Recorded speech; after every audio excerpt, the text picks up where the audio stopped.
லூக்கா 9ஆம் அதிகாரம்.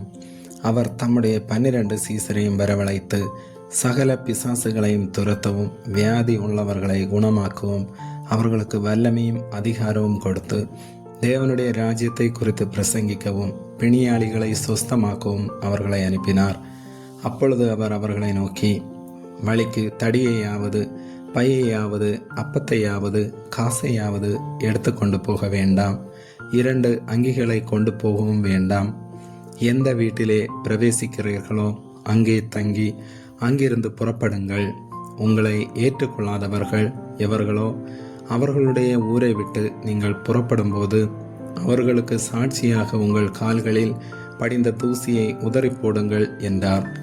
அவர்கள் புறப்பட்டு போய் கிராமங்கள் தோறும் திரிந்து எங்கும் சுவிசேஷத்தை பிரசங்கித்து பிணியாளிகளை குணமாக்கினார்கள்.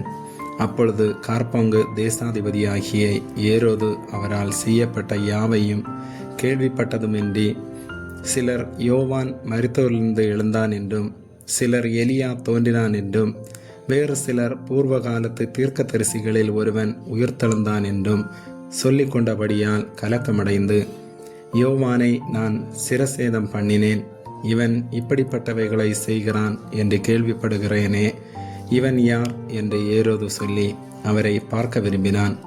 அப்போஸ்தலர் திரும்பி வந்து தாங்கள் செய்த யாவையும் அவருக்கு விவரித்து சொன்னார்கள்.